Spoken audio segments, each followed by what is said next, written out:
थे चार पुत्र इनके सुंदर, चारों ही आज्ञाकारी थे। धर्मालंकार धर्मभूषण, धर्मज्ञ धर्म अवतारी थे। धर्म से जुड़े हुए नाम हैं चारों बच्चों के। ब्राह्मणी का सुशीला नाम है, ब्राह्मण का सुदामा नाम है। बच्चों के भी नाम बड़े प्यारे हैं, धर्मालंकार, धर्मभूषण, धर्मज्ञ, धर्मावतार। सिलोंच वृत्ति से अपना पालन करते हैं। यदृच्छयोपपन्नेन, बच्चों को विद्या पढ़ाई, जो कुछ मिल गया उससे अपना गुजारा किया, और अगर नहीं मिला तो अपने भरण पोषण के लिए सिलोंच वृत्ति अपनाते हैं। किसान अपने खेत से वो अनाज की फसल काट करके खलिहान में ले जाता है। मैं सिलोंच वृत्ति बता रहा हूं क्या है सिलोंच वृत्ति। किसान के अपनी फसल को काटने से लेकर के खलिहान तक ले जाने के बीच में उसकी फसल की बालियों से जो अनाज गिरता है रास्ते में, उसको सिलोंच बोलते हैं। हमारी आपकी देहाती भाषा में शीला बोलते हैं, शीला। सुदामा का परिवार उस शीला को बीनता है, जो रास्ते में अन्न के दाने पड़े होते हैं उनको लेकर के एकत्र करना, इसके बाद उनका फिर भोजन करना। यह है सिलोंच वृत्ति। मांगना नहीं, याचना नहीं, जो मिल गया उसको ही परमात्मा की कृपा, उसका भगवान का प्रसाद मान करके ग्रहण कर लेना, यह सुदामा की वृत्ति है। याचक नहीं है सुदामा, दीन है, लोगों की दृष्टि में हीन है, पर याचक नहीं है। ब्राह्मण में याचना नहीं होना चाहिए। अगर ब्राह्मण में याचना है तो मुझे लगता है उसके ब्राह्मणत्व में कहीं कमजोरी है। ब्राह्मण ने कभी किसी से मांगा नहीं, हमेशा समाज को दिया, विद्या दिया, ज्ञान दिया,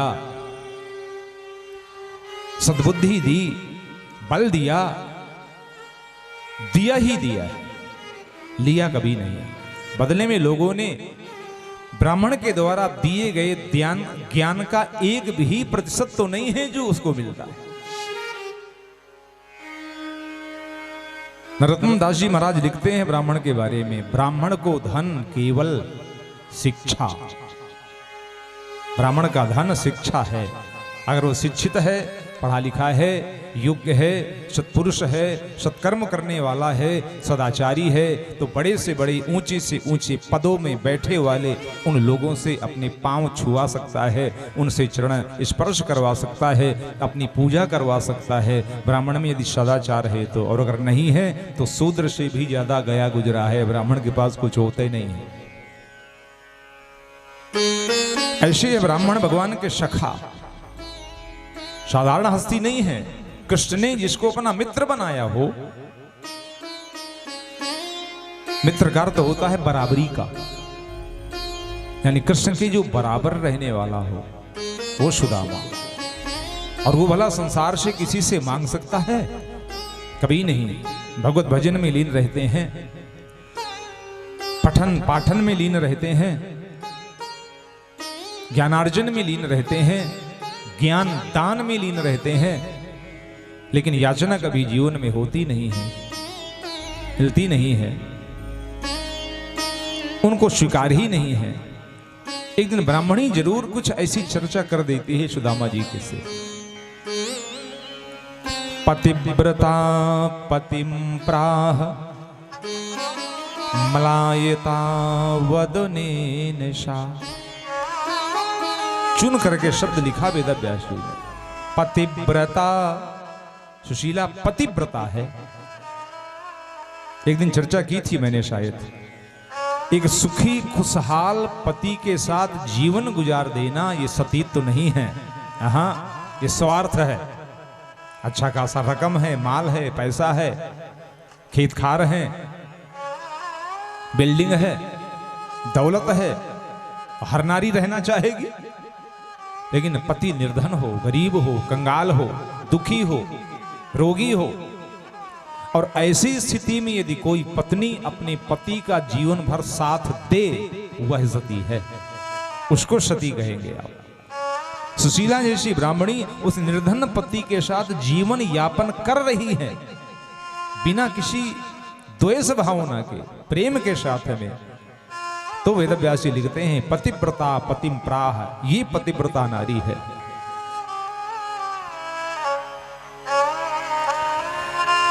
रण में वीर की, भागवत में विद्वान की, और विपत्ति में स्त्री की परीक्षा ली जाती है, परीक्षा होती है। विपत्ति में साथ न छोड़े वो पत्नी है, युद्ध के रणांगण में जो पीठ न दिखाए वो वीर है। श्रीमद् भागवत के बारे में भी कहा जाता है विद्यावताम भागवते परीक्षा, विद्वानों की परीक्षा भागवत से होती है। देखें कितनी पढ़ाई है इनकी। दरिद्राशीदमानाशा वेपमानाभिगम्य च। हिंदी के कवि लिखते हैं कि एक दिन भोजन मिला नहीं सुशीला जी के बच्चों को, दूसरा दिन भी हो गया भोजन नहीं मिला, तीसरा दिन प्रारंभ हो गया। सबसे छोटा जो बच्चा था जिसका नाम था धर्मावतार, 2-2.5 साल का है, उस बच्चे ने माँ से पुकार लगाई, गुहार लगाई, माँ कहीं से एक रोटी का टुकड़ा ला के दे दो, बहुत भूखा हूँ। कहते कहते रोने लगा। माँ सुशीला ने बच्चे को रोते भूख से देखा, सह पाई नहीं, और सुशीला जो थी वो सुदामा जी के पास पहुँच गई, कुछ बोलने कुछ कहने। बच्चों को भोजन नहीं मिला महाराज, 2 दिन गुजर गया, आज तृतीय दिवस है, तीसरा दिन है आज, एक अन्न का दाना भी इनको प्राप्त हुआ नहीं है। महाराज कुछ प्रबंध नहीं करेंगे? ध्यान में बैठे सुदामा जी ने आंख खोली, पिता है, गृहस्थी में क्या है उस पिता को मालूम है, ऐसा नहीं, घर का मालिक है उसको पता होता है। लेकिन अंतर बस इतना है, मां कोमल हृदय की होती है, दुख में तकलीफ में आंसू बहा करके अपने मन को हल्का कर लेती है। लेकिन जो घर का पुरुष है वो अपने पुरुषत्व के अहम के चलते दुख सहने के बाद भी, विपत्ति झेलने के बाद भी सबके सामने आंसू नहीं बहा पाता, क्योंकि उसको संकोच लगता है लोग क्या कहेंगे। सुदामा जी की यही स्थिति है, पुरुष होने के नाते रो नहीं सकते हैं, लेकिन पता तो है 2 दिन गुजर गए हैं और मेरे बच्चों को अन्न का एक दाना प्राप्त हुआ नहीं है। मन में एक चिंतन तो चल रहा है, कुछ करूं, क्या करूं, कैसे करूं। और जो कसर थी वो ब्राह्मणी सुशीला ने पूरी कर दी। जाकर के हाथ जोड़े, महाराज 2 दिन से बच्चों को भोजन मिला नहीं, कुछ प्रबंध करिए ना, कुछ प्रबंध होना चाहिए। ननु ब्रह्मन् भगवतः सखा साक्षात् श्रियः पति। आप बता रहे थे ना, बचपन के आपके मित्र थे, कौन? बोले श्रीपति, लक्ष्मीपति, साक्षात नारायण। आपने ही मुझसे चर्चा किया था एक बार गुरुकुल में, उस आश्रम में, गुरु संदीपनी जी के यहाँ भगवान श्री श्याम सुंदर बांके बिहारी आपके मित्रवत थे, उनका स्मरण नहीं होता आपको? और आप ही तो कहते हैं वो ब्रह्मण्यश्च शरण्यश्च भगवान शाश्वतर्षभ। भगवान है, ब्रह्मण्य है, वो ब्राह्मणों को बहुत मानते हैं, दीन दुखियों की बड़ी सेवा करते हैं। तो क्या ऐसी स्थिति में भी आपको स्मरण नहीं होता अपने मित्र का, द्वारिकाधीश का? सुदामा जी के अधरों पर मुस्कान फैली। भगवान का जब जिक्र आया तो प्रेमी हैं अपने प्रियतम के, कितने भी दुख में हो, कितने भी कष्ट में हो, लेकिन जब किसी प्रेमी के आगे उसके प्रियतम का जिक्र होता है, उसको एक आनंद की अनुभूति होती है। प्रेम का एक लक्षण है, हर प्रेमी चाहता है कि मेरा प्रियतम मेरे सामने हो। यदि नहीं है तो उसको लगता है काश उसका चित्र ही मुझे मिल जाए, और चित्र को लेकर के, चित्र को देख करके ही वो उसी आनंद का अनुभव करता है जो आनंद अपने प्रेमी के पास रहने से होता है। चित्र भी ना हो, उस प्रेमी के हाथ का लिखा हुआ खत, उसका पत्र आ जाए उस प्रेमी के नाम, उस पत्र को देख करके उसको वही आनंद मिलता है। खत भी ना हो, उस प्रेमी के सामने उसके प्रियतम की चर्चा दो लोग करने लगे, उसका नाम कोई ले ले तो दूसरे के मुंह से उसका नाम सुन करके उसको उसी आनंद की प्राप्ति होती। सुदामा जी इसी स्थिति में जीते। सुशीला ने नाम लिया, भगवान श्री कृष्ण चंद्र जो द्वारिकाधीश हो गए हैं महाराज, उनका स्मरण नहीं होता आपको, और सुदामा जी ने बड़े झटके से सिर हिला दिया, नहीं होता। सुशीला चौकी, इतने प्रिय गहन मित्रता होने के बाद भी, इतना साथ होने के बाद भी आपको याद नहीं आती? सुदामा जी ने साफ सिर हिला दिया, नहीं आती। क्यों नहीं आती बताइए? आप क्या प्रेम नहीं करते? आपकी मित्रता गंभीर नहीं थी, गहरी नहीं थी? सुदामा जी ने जो उत्तर दिया सुनकर आनंद आ जाएगा। सुदामा कहते हैं, सुशीला, याद तो उनकी आया करती है जिनकी याद कभी दिलों से जाती है। अरे अर्थ क्या हुआ? बोले सुनती तो जाओ, अभी मैंने वाक्य पूरा नहीं की। याद उनकी आती है जिनकी याद कभी दिल से जाती है, और जो दिल से कभी जाता ही नहीं उसकी याद आने का कोई सवाल ही नहीं पैदा हो। दिल में समा के बैठा है वो, दिल में छा गया है मेरे वो, उसके आगे दुनिया का कोई भी शख्स मुझे पसंद नहीं आता है। उसके आगे मुझे कुछ भाता नहीं है, मुझे कुछ पोषाता नहीं है, मुझे कुछ पसंद नहीं आता है। सुशीला, वो तो निरंतर हर पल, हर क्षण, हर निश, रात दिन मेरे हृदय पर समा के बैठा है। याद नहीं करता, वो तो अपने आप मुझे दर्शन देता रहता है। सुशीला जान तो गई, एक विशिष्ट प्रेम है मेरे पति का प्रभु से। उन्होंने कहा तो एक काम करिए, ये संसार कर्म के बंधन पर बंधा हुआ है। पूर्व जन्मों के कर्मों के अनुसार यदि कुछ कष्ट और पीड़ा की अनुभूति हमारे जीवन में लिखी हुई होगी, तो मैंने सुना है सत्संग में संतों के मुंह से भगवान का दर्शन करने से कर्म जनित पीड़ा का विनाश होता है। तो एक काम करिए, आप, मेरा निवेदन है, आप द्वारिकाधीश का दर्शन करने के लिए चले जाइए। सुशीला जैसी ब्राह्मणी, सुशीला जैसी पत्नी अपने पति को भगवान के मार्ग में ले जाने का प्रयास करती है, और इसी का नाम है पत्नी। पतनात त्रायते इति पत्नी, जो अपने पति को पतन से बचा ले, गिरने ना दे, भगवान की शरण में भेज दे, धर्म के मार्ग में लगा दे, उसका नाम पत्नी है। और सुशीला ने अपनी पत्नी धर्म का यहां पर पालन किया। कहने लगी, महाराज एक काम करिए, भगवान द्वारिकाधीश का दर्शन करने के लिए जाइए। आयम ही परमो लाभो, सबसे बड़ा लाभ होगा हमारे जीवन का उत्तम श्लोक दर्शनम। भगवान उत्तम श्लोक का दर्शन होगा। भगवान का एक नाम है उत्तम श्लोक। श्लोक माने होता है, श्लोक माने यश, गाथा, विरद, जिनका यश उत्तम हो वह है उत्तम श्लोक। जाइए भगवान का दर्शन करने, मेरा निवेदन है। जिस पीड़ा को छिपा करके दबा करके बैठे थे सुदामा जी महाराज, जिस पीड़ा को सुशीला ब्राह्मणी ने उस पीड़ा को कुरेद दिया। समय की गर्त ने जिस प्रेम की चिंगारी को दबा करके रखा था, उस गर्त को सुशीला ने शब्दों के माध्यम से उड़ा दिया और सुदामा के अंतस में वह प्रेम की जो चिंगारी थी, वो जो बिंदु था प्रेम का, वो कुछ उभरने लगा, जागृत होने लगा और सुदामा जी को बचपन की वह पुरानी सी प्यारी सी यादें वो स्मरण ताजा होने लगे।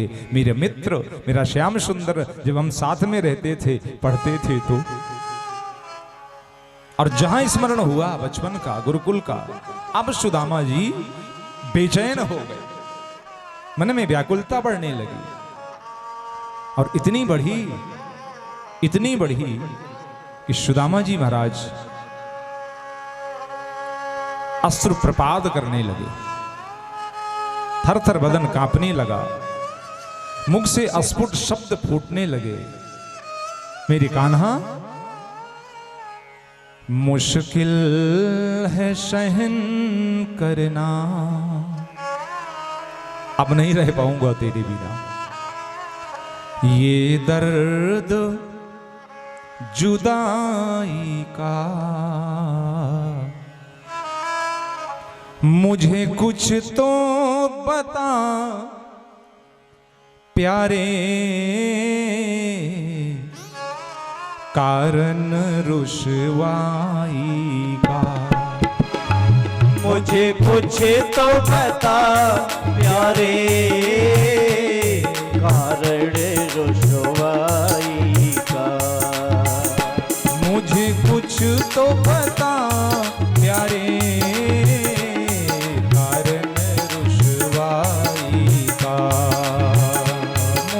कुछ तो पता प्यारे,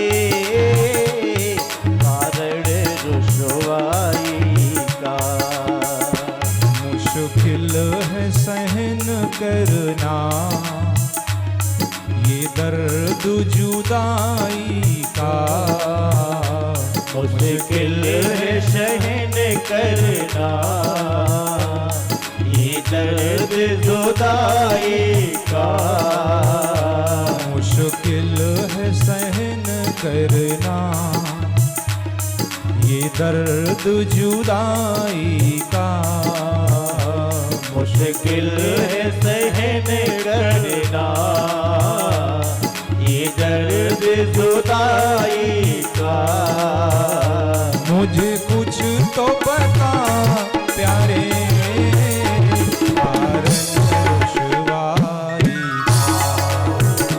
मुझे कुछ तो बता प्यारे, कारण रुसवाई का।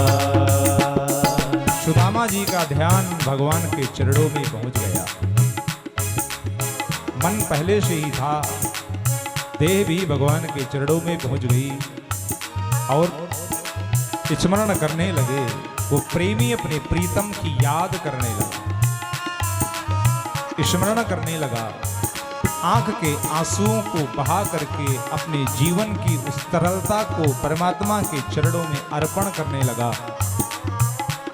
प्रेम का प्रदर्शन करने लगा, बताने लगा कि मैं प्रेम करता हूं तुमसे श्याम सुंदर, तेरी याद आते ही मेरी आंख के आंसू झरते हैं, मेरे दिल का प्रेम अविरल रूप में तरल होकर द्रवित होकर के आंखों से निकलता है श्याम सुंदर।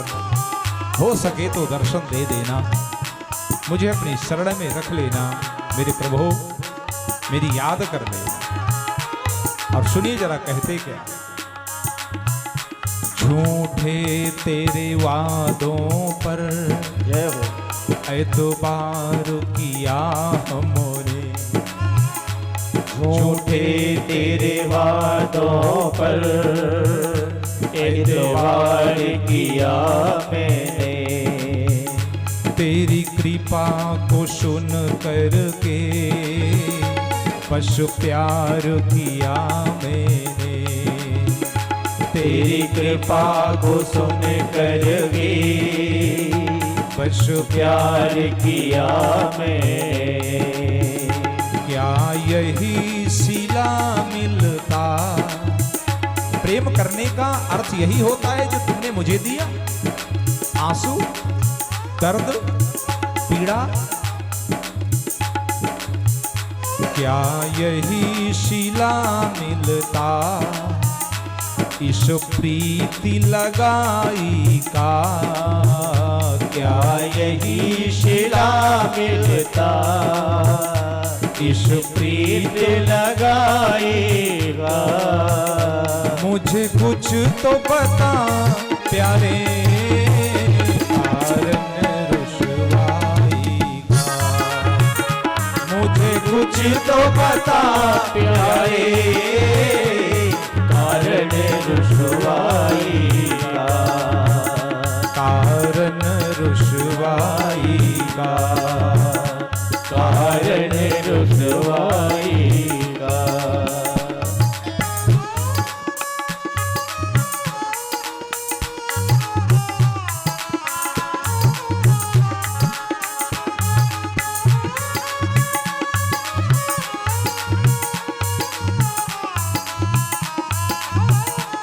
जय हो।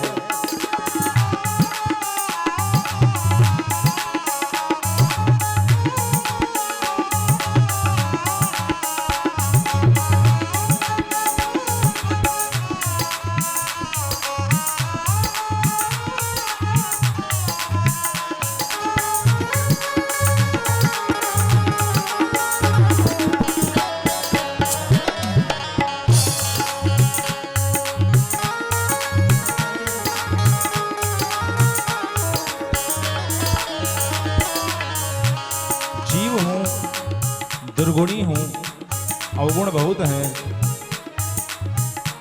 आपकी समता नहीं कर सकता। लेकिन मोहन ये पहले बताना चाहिए, गर नजर में अवगुण थे तो क्यों अपनाया था। गर नजर में अवगुण थे तो क्यों अपनाया। पहले बताते ये प्रीत न निभो सकती, पहले न बताया था। यह प्रीत नहीं भुल सकती, पहले न बताया। यह प्रीत न निभो सकती, पहले न बताया था। ये प्रीत न निभ सकती, पहले न बताया। मैंने यदि गलती कर दी थी मोहन, मेरे प्रियतम थे, अपराध हो सकता है मैंने किया हो, तो कम से कम बता तो देते कि मैंने गलती किया है, मैं उस गलती की सफाई देता। एक बार मौका तो देते मुझे अपनी गलती की सफाई देने का। दिल तोड़ दिया तुमने। विचित्र शब्द प्रयोग करते हैं भक्तजन। मौका तो दिया होता, तो दिया होता। मौका तो दिया होता, मेरे मीत तो सफाई का। मौका तो दिया होता, मेरे मित्र सफाई का।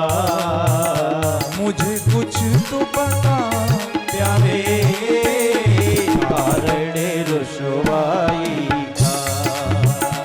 मुझे कुछ तो बता प्यारे कारण रुसवाई का। कारण रुसवाई का। कारण रुसवाई का।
ऋषि ने कहा सुदामा जी से, जब जानते हो कि ऐसा है, निष्ठुर है, कुटिल है, पत्थर दिल है, तो क्यों प्रेम करते हो? सुदामा जी का उत्तर सुनिएगा जरा। मोहन, सच में प्रेम ना करता तुमसे, यदि तुम्हारा जैसा दुनिया में कोई मिल जाता तो। तुम सा कोई मिल जाता तो ढूंढ लिए होते, तुम सा कोई मिल जाता तो ढूंढ लिए होते। क्यों प्यार तुम्हें करते, क्यों तेरे लिए रोते, क्यों प्यार तुम्हें करते, क्यों तेरे लिए रोते। तुम सा कोई मिल जाता तो ढूंढ लिए होते, तुम सा कोई मिल जाता तो ढूंढ लिए होते। क्यों प्यार तुम्हें करते, क्यों तेरे लिए रोते, क्यों प्यार तुम्हें करते, क्यों तेरे लिए होते। क्यों तेरे लिए रोते, क्यों तेरे लिए होते। मुख मोड़ के बैठे हो। रोना आ गया सुदामा जी। जीव हूं, निरीह हूं, इसलिए मुझसे मुख मोड़ लिया। मुख मोड़ के बैठे हो, क्यों? क्या मान खुदाई का, भगवान हो इसलिए। क्या मान खुदाई का, मुझे कुछ तो पता प्यारे, कारण रुसवाई का। मुझे कुछ तो पता प्यारे, कारण रुसवाई का। मुश्किल है सहन करना ये दर्द जुदाई का। मुश्किल है सहन करना ये दर्द जुदाई का। मुझे कुछ तो बता प्यारे, कारण रुसवाई का। मुझे कुछ तो बता प्यारे, कारण रुसवाई का। कारण रुसवाई